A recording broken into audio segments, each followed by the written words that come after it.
بسم اللہ الرحمن الرحیم لی خمسۃ نطفی بہا حر الوباء الحاطمہ المصطفیٰ والمرتضیٰ وبناہما والسیدہ۔ انڈیا کے ایک پیر صاحب ہیں سید عالمگیر اشرف صاحب۔ گزشتہ دنوں انہوں نے ایک دعویٰ کیا اپنی ایک ویڈیو پیغام کے اندر اپنے مریدوں کے ساتھ مل کر، ایک عجیب و غریب سا دعویٰ کیا کہ اور انہوں نے یہ کہا کہ میں جناب سیدنا سرکار صدیق اکبر رضی اللہ تعالیٰ عنہ و ارضہ عنہ کی افضلیت مطلقہ کو تسلیم کرتا ہوں، لیکن روحانیت اور ولایت میں جناب حیدر کرار مولا کائنات مولا مرتضیٰ کرم اللہ تعالیٰ وجہ الکریم کو اول مانتا ہوں، یعنی کہ روحانیت اور ولایت میں ان کو پہلے نمبر پر مانتا ہوں۔ اس پر بنگلہ دیش کے ایک عالم دین، ایک سید صاحب، نبی کریم صلی اللہ تعالیٰ علیہ وبارک وسلم کے گھر کے عظیم سپوت اور ایک اچھے عالم حضرت علامہ قبلہ پیر سید راحت العاشقین حنفی صاحب دامت برکاتہم القدسیہ، اس پر انہوں نے عالمگیر اشرف صاحب سے کہا کہ آپ اپنے اس دعوے کو ثابت کریں۔ تو یہ کل ان کے درمیان ایک ڈیبیٹ ہوئی، اور اس ڈیبیٹ کے اندر عالمگیر اشرف صاحب اپنا دعویٰ بالکل بھی ثابت نہیں کر سکے۔ وہ اہل سنت ہی کے موقف کو بیان کرتے رہے اور یہ کہتے رہے کہ جی میں جناب سیدنا صدیق اکبر اور جناب سیدنا عمر فاروق رضی اللہ تعالیٰ عنہ و ارضہ عنہ کی جو افضلیت ہے اس کے اجماع کو بھی مانتا ہوں اور اس کی اطلاق کو بھی مانتا ہوں۔ حیرت کی بات ہے کہ جب مطلق کہہ دیا تو پھر اطلاق سے تقیید کیسے کی جائے گی، اس کو مقید کیسے کریں گے؟ آپ کے پاس کون سی ایسی دلیل تھی کہ آپ اس کو مقید کرتے ہیں؟ بہرحال الحمدللہ ثم الحمدللہ کہ اللہ تعالیٰ نے سید راحت العاشقین حنفی صاحب کو فتح عظیم عطا فرمائی ہے اور فتح مبین عطا فرمائی ہے۔ انہوں نے اپنے دلائل قاہرہ جو اصول اہل سنت کی روشنی میں اور اصول اہل سنت کی بنیاد پر ہیں، ان دلائل قاہرہ سے عالمگیر اشرف صاحب کو بالکل چاروں شانے چت کیا، اور آخری جو مراحل تھے وہ بڑے دیکھنے والے تھے۔ آخری مراحل کے اندر جو ہے وہ جو حدیث مبارکہ جو حد مفتری والی ہے، لا اجد احدا فضلنی علی ابی بکر و عمر الا جلت حد المفتری،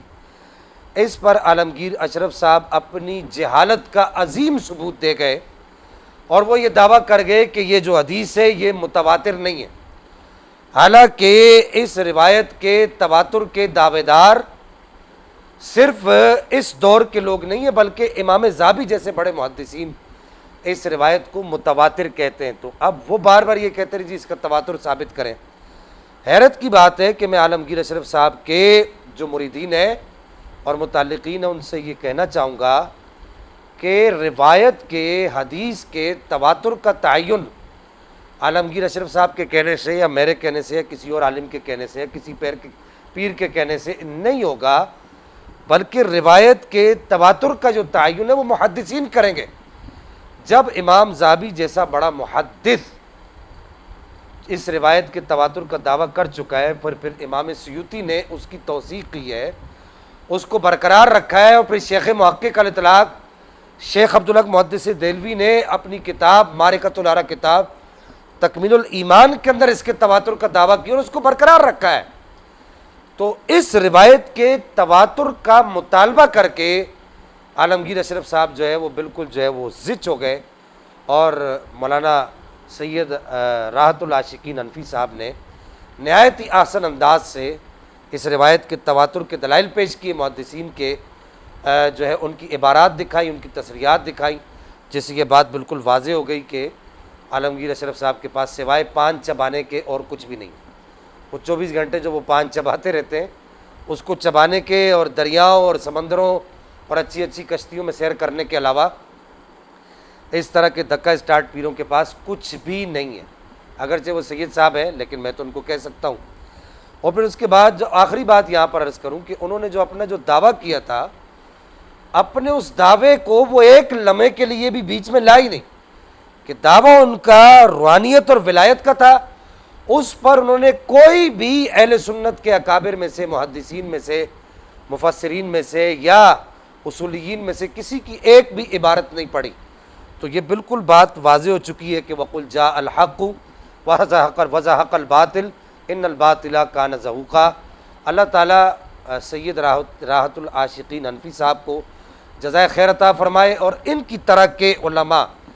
جو حق کے لیے کھڑے ہونے کا گر جانتے ہیں اور جو اپنے پنجوں پر کھڑے ہو کر حق کو منوانا جانتے ہیں، اللہ تعالیٰ ان کے جیسے علماء کو عمر خضری عطا فرمائے، اور اہل سنت کو ان جیسے علماء کی اضافے میں کثرت عطا فرمائے۔ وما علیہ الا البلاغ۔